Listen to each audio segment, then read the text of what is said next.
Welcome to Close Up Radio, where our hosts, Doug Llewellyn and Jim Masters, bring you the amazing stories of people who answered the call to unlock their potential and taken control of their own success with authenticity, creativity, persistence, and resilience. Close Up Radio special guests share their knowledge and wisdom so you, the listener, can live the most empowered life possible. Close Up Radio. And now, here's today's host, Jim Masters.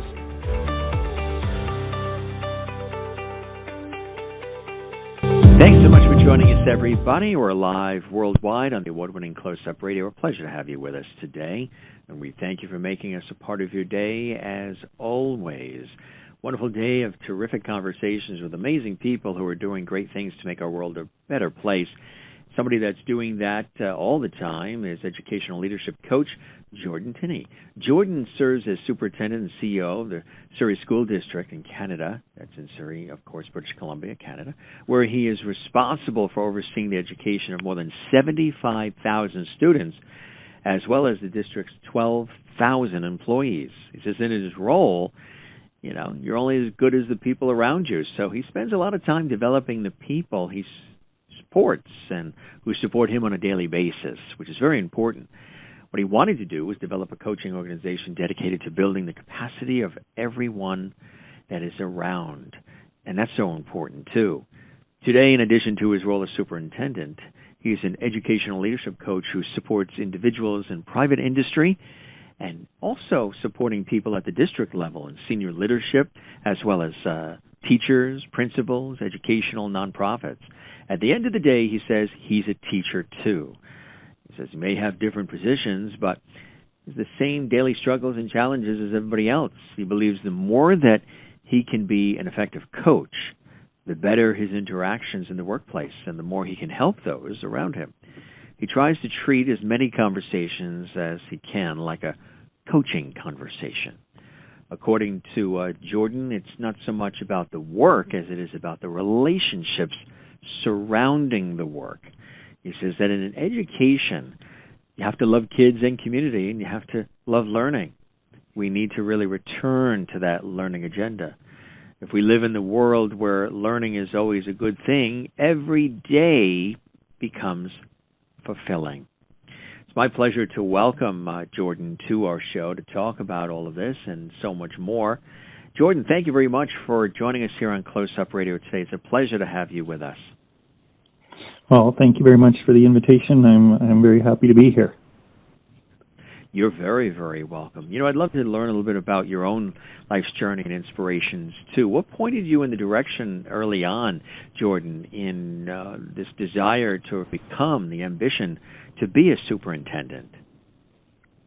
Oh, I don't think I ever woke up a day in my life and thought, hey, I would like to be a superintendent. You know, like many educators, my entire family are educators. And actually, when I graduated from school, my dad, I said to him, you know, what do you think I should do? And he just said, just please don't be a teacher. Like everyone is a teacher. Will you try something different? So I actually started off in electronics engineering and technology, and then just, you know, working with people. There's nothing more complicated than working with people. So that drew me back. And, you know, as many people do that rise up in the ranks, you know, you just want to make a bigger difference, you know, to people, whether those are students or parents or, you know, teachers around you. And so you just keep on moving up. As I said, it's kind of the phone always rings. But, you know, I didn't ever wake up on one day and think, boy, I want to be a superintendent. I like that. Yeah. It's, you know, something that you obviously are passionate about. What do you think it is about you specifically that has allowed you to be as successful as a superintendent as you have been and continue to be? About your approach, the way you sort of approach people and scenarios and situations, Jordan. Yeah, I think, you know, what makes people successful, you know, I would always say, you know, beauty's in the eye of the beholder. You have to actually ask the other people. You know, I think when you talk about relationships, you talk about I think sometimes people think about, you know, we all say, hey, relationships are important, but what does that mean? I don't think we spend enough time talking about what does that look like. And I think about the day-to-day interactions, you know, every single mini interaction, everything from saying hi to people in the hallway and looking them in the eye, helping people feel heard, valued, respected, whether you're a teacher, principal, custodian, office staff, relationships are the foundation, really, I believe, upon which success is built. In terms of me, I think one thing that allows you to be successful is to not have something you're specifically chasing. Like if you say, hey, I want to be that, like I want that role, I think that's admirable. But if you put too many, coins in that basket, you could be disappointed. So I look for success in the little things every day. And then I do try to constantly think about then what are we trying to accomplish as a system, like as a whole, and how do you support all the people around you to help them get there? Because if the system is going to work as a whole, you need everybody at every level to be successful in their work. And, I think the other thing is not being afraid to ask tough questions. Sometimes, the awkward questions, and every organization has, incredible lighthouse moments, and every organization has warts and blemishes. So, get in the trenches and roll up your sleeves and do the work and do it together, not from, an office on, the corner office in the C-suite type of thing. Right, exactly. Yes. It's a good way, it's a good approach, good way to think about it. Let's talk about your clients. Are they teachers and principals themselves? Absolutely. Like ultimately the client, is the student. And, I think about is the client actually, the engagement of the student. But education serves everyone, the community, the students, the families. And as we've seen through the pandemic, education feeds society. So, in terms of the ultimate client, it is the children, but the children then flow up and become our future. I heard a really interesting quote last week where someone said, if you want to see the future of the world, take a look at what's happening in schools today. And so I think that was a really good way to phrase it, because many of the things that put our stamp on, 10, 20 years down the road are happening in classrooms today. That's so true. Yes, exactly. It's remarkable how much of educational success comes down to having great teachers and great relationships that go along with it, too. Right, Jordan? Yeah, absolutely. And, you think about the things back again to what makes a great relationship. Just listening to someone, right? Sometimes people, they might want to come into your office and ask you a question or something, but many times people just want to come in just to have your ear. They just want to be heard and to let them know that, okay, you see their plight, you see what they're trying to do. They don't always want a solution. So we talk about things like a coaching organization. Sometimes people just want to be heard and to be valued and acknowledged. They aren't always looking for advice or guidance or recommendation. They just need a safe, caring space to be heard. Yes, right, exactly. And that's essential, sort of providing that and setting that up. What are the challenges that there are many, and we're talking about some of them before we were 11 of the year, but what are some of the challenges that your clients are struggling with on an everyday basis, even generically, but also in recent times? There's been a lot of additional challenges that they've had to deal with that couldn't have even been predicted. Tell us about some of the struggles and how you're helping them through. Last year, one of the things we did was we actually doubled down on student voice, like in terms of what is the lived experiences of our students in schools. And, many schools and districts will have traditional leadership programs, and often those can be their own challenge because the same kids come to the fore every time, right? There are always a certain potential profile of the student that came forward. So we used many of the online tools and opportunities to reach way larger numbers of students and a way different demographic. And one of the things we heard so clearly was students are worried about their families, they're worried about their communities, but they're managing that, and they seem to be coping okay with that. But what they're really missing is just the ability to connect with their peers. And this is the same for so many adults, missing the opportunities to sit in small groups together without masks and look at each other and smile, and, to get back to a place of real interactions. Yet I'm constantly reminded as well that many people, far more than I anticipated, are really not ready for that. They're still very nervous. And, to give you an example, you talk about who are we serving, on our principals, vice principals. We had a workshop last week, and for us, that's 300 of them. And we gave them the option. Do you want to sit face-to-face, because we can now, in small groups with masks and in a controlled setting, or do you want to participate in online? And almost exactly half chose online. And I would say not all, because they were uncomfortable face-to-face, but online has become accessible and powerful. So it gives people another option, and it also helps those who are nervous. But, I think the challenge remains, from a social front, from a mental health front, when we emerge from this beast, whatever it is, what does the world look like? And what has changed forever? Some things I'm sure have changed forever. The nature of work and where we work and how we work. And so how do we grapple with that new reality, again, in the next 10 to 20 years? That's so important. Yes, absolutely.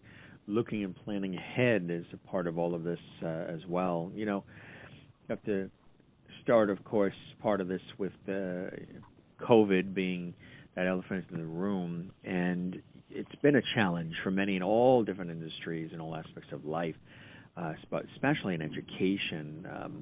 How have you been able to navigate this challenge over the last 2 years, even, as we're talking about it? Yeah, well, there's no question. It's been a challenge for everyone. I think one of the things that has allowed, personally, is I think just comfort with ambiguity. I can remember standing in front of people at one time and saying, hey, my favorite color is gray. Like, if you think the world is black and white, it just doesn't work that way. I think many people like black and white answers because it's either, this or that, but the world is so much more complicated, and I don't think it's ever been more complicated in a leadership circle than it is right now with COVID. So, the problem with black and white is, or a right and wrong answer, it makes it us versus them. And so I think about how do you deal with competing rights, and I think that's a fascinating world to be in. So not only am I comfortable with ambiguity, but I actually like the problems it presents. Is it right to keep schools and society fully open? Of course it is. Is it right to lock things down to protect, our most valuable gift, our children? Of course it is. And often when we're faced with right versus right, you end up getting into this us versus them scenario. But I think there is a way to just try to find a middle ground, the greatest good for the greatest number, while trying to do no harm. So, in terms of how I try to navigate, I think that ambiguity and being comfortable in the gray and trying to do the greatest good for the greatest number, and knowing as well, one big part of leadership is people want a decision. Like when I say I don't mind the gray, people also want a call. They want to know where they stand. So then being really clear about, okay, this is where we're going, and this is why, and so everybody at least understands how you got there. Yes, right, exactly. It's all about that forward movement and positivity. In your COVID blog, you mentioned about the toll, and there's been a lot of conversation about this, of isolations. We don't really know the homes that these kids are going back to. And there might be an idea, but you can't really tell. So how do we think about diversity and equity as we move forward? Yeah, it's a great question. In the blog, all I was trying to do is say, we treat these, back to the black and white, please, we treat these notifications, hey, you need to self-isolate for 2 weeks, or, as if, okay, that's the way it is. But for some families, they can't afford to self-isolate. It might mean their job if they don't show up the next day. Or, for some people, when they self-isolate for 2 weeks, they've got access to technology, they've got, support at home right there. And for others, they don't. So to believe that isolations land upon the world, equitably is just not the way it is. And I think, how do you think about diversity? I'll tell you a little bit of the story of our principals the other day. I just said I was with them on Friday. One question they asked me is, they say, Jordan, who advocates for those children who don't have, they called it a system-wide advocate, a parent or parents who are really system-wise, they know it, they work in it, maybe they're teachers, maybe they're principals, maybe they're superintendents. Those people can be powerful advocates for their children. But what about the children who don't have that type of advocacy? So when you think about diversity and equity, I said to them, the answer to who advocates for those children is you, right? Like every adult in the system needs to advocate for all children, but you also have to think about the lens that you're bringing. Like, back to the self-isolation blog, are you bringing a lens of diversity and racial equity when you come into the room and think about how COVID descends upon families differently, and what role does poverty play? So back to I think I said earlier, trying to sometimes asking the awkward questions.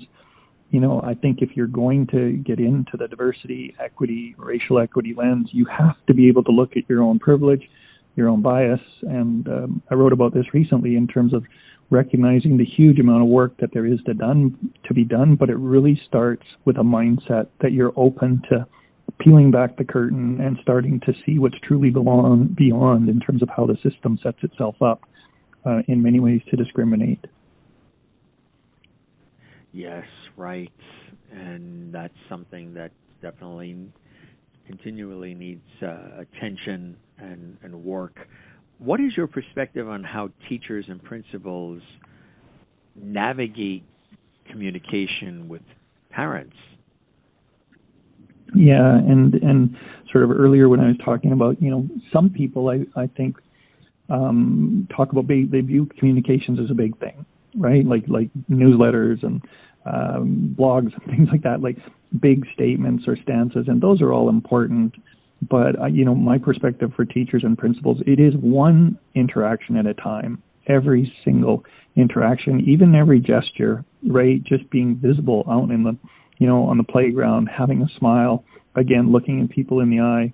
But when people talk to you, they want your time. So you have to actually listen. And listening is not a, nod and yeah, great, I'll take your concern seriously and I'll be back to you. Like it is authentic, right? Creating a place of trust and intimacy where people's concerns truly are heard and then considered in what you do moving forward, and then you get back to them, right? Like you can imagine in my current role and context, I get a lot of emails which really are not happy where education is going one way or the other.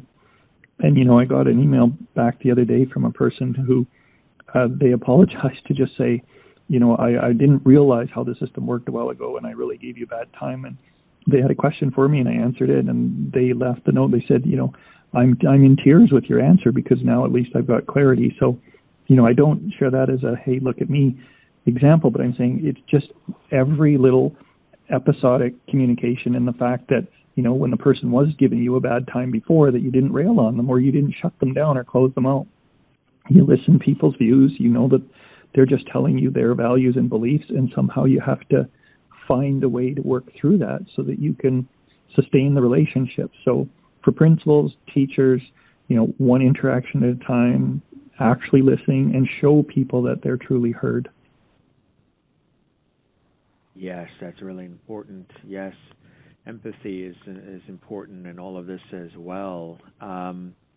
What are some of and we were touching a little bit upon it as we sprinkle it into the conversation, but what are some of the modern challenges for principals in particular these days, Jordan? Yeah, I think it's, I probably, when you ask me that question, I think about how society has changed in its view of the principal. If we wind back the clock, 100 years, the headmaster or the principal was probably this revered person, right? But nowadays, that absolutely, these are honored people, and it's a very significant role, one of the best roles in the system, I believe. But people don't have that same level of automatic trust and acceptance, and okay, if this is what the principal did. So the other part is that schools have become so much more than school.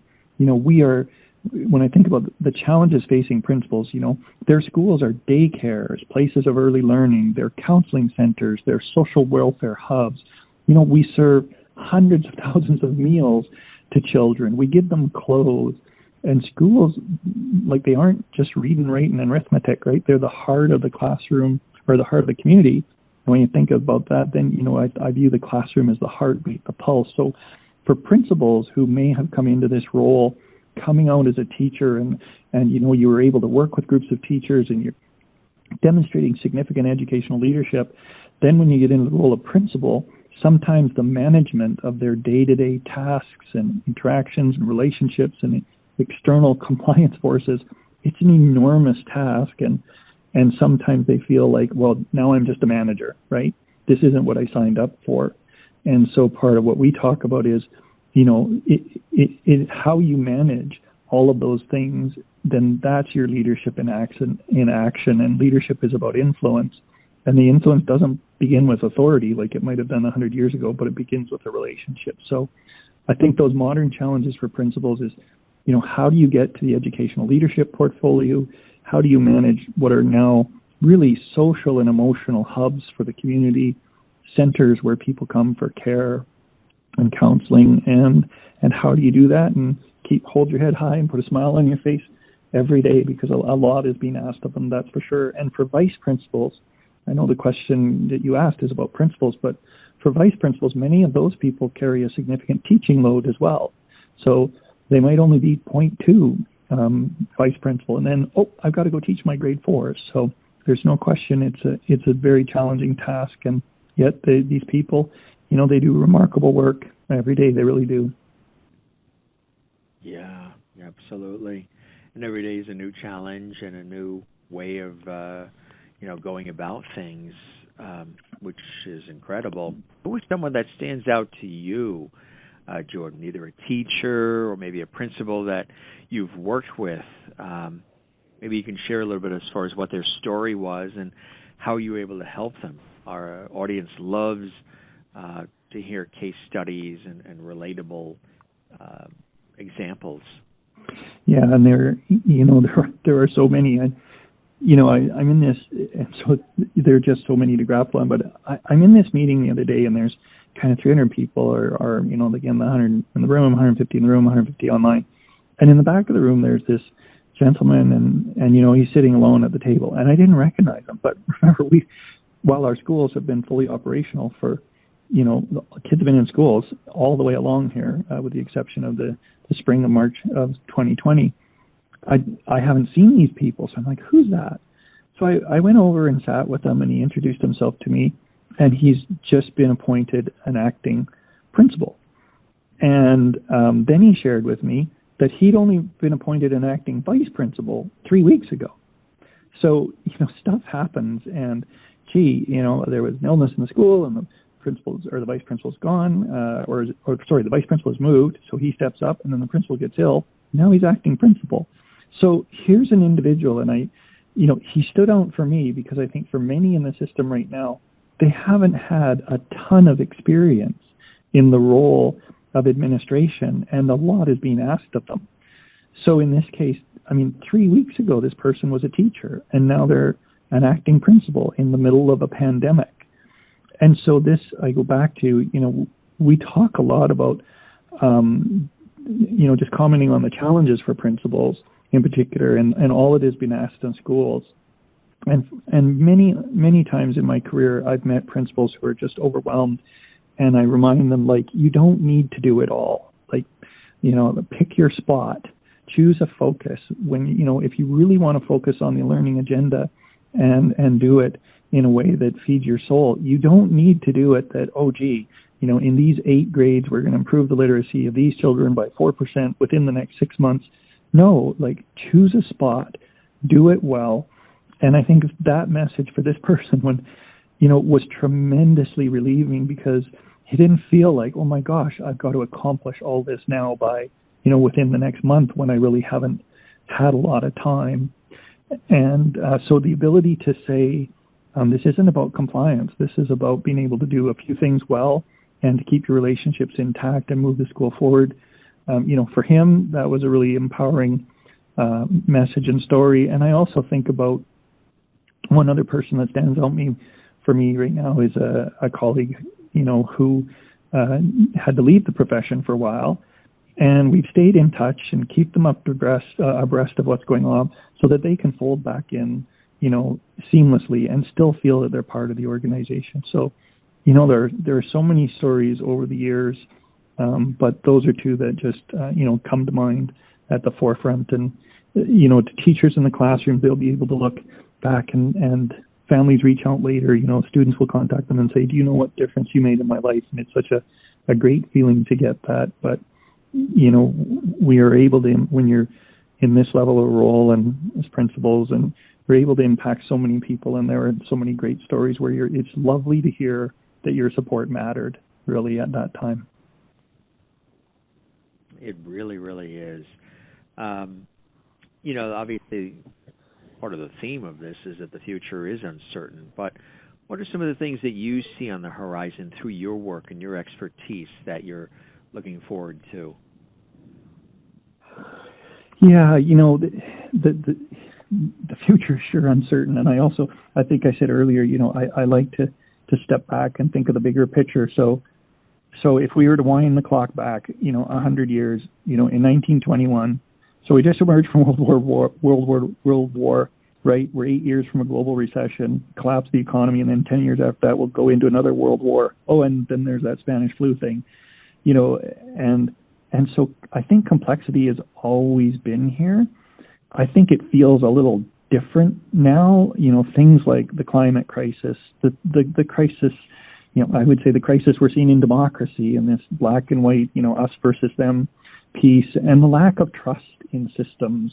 I talked earlier about principles, how they might have been viewed 40 or 50, 60 years ago, but they're viewed differently now. We have a shaken world economy and a global pandemic. And despite all those things, I talked about our outreach to students. Like we talked to over 2,000 students last year. I see engaged, smart, energetic youth. They have voice and they exercise it. I mean, I got an email from a school the other day. It was really enjoyable to get, despite the fact that they were blasting me, this environmental club in the school, and they're like, what are you doing about the climate crisis, and where is the district going, and how come you aren't communicating better around it? It was just awesome to see, and we had a great back and forth, because true to form, on the relationship matter piece, answered their questions, told them what we're doing. But these kids care, and they're smart, and they're engaged, and they're using the platforms that are available to them. And, many ways we have lots of concerns about social media, but our children have never been more connected in ways that they are now. So how do you leverage those connections really in the interest of something like an effective democracy, like in shaping voices of the future, in telling and sharing compelling narratives of hope, not of despair? I believe it's out there. I see it. I hear it all the time. And then it's up to us to nurture it. And I think, one of the challenges is, with the uncertain future is, let's not let the bad overwhelm the good. Like there's a lot of good out there, and our remaining challenge is, of course, the bad sells. Right. So how do you do it? It totally is. Our mission as a district is, we talk about caring for self and others. So how do we help students care for themselves and the others around them? Exactly. If folks want to learn more, you can go to this website, www.jordantinney.org. That's JordanTinney.org, O-R-G, JordanTinney.org. Jordan, this was a fascinating and insightful conversation on Close Up Radio. Really appreciate all of your time and your wisdom, and also applaud you for all the incredible work you've done thus far and continue to do. And because, you're impacting in a positive way the lives of others, and then they pay it forward, which is what it's all about. Thanks for joining us on this episode of Close Up Radio, and I hope we get a chance to chat some more down the line. That would be a pleasure. No, that's great. No, I appreciate the opportunity. Thank you very much. You take care. You're very welcome. You do as well, Jordan. Again, a wonderful educational leadership coach that he is, Jordan Tinney. You can go to jordantinney.org. That's jordantinney.org to learn more. Jim Masters here, thanking you for your time this time. Till next time, we appreciate you as well here on Close Up Radio, and invite you to stay right there. More great episodes coming up. Till then, for all of us, have a great day.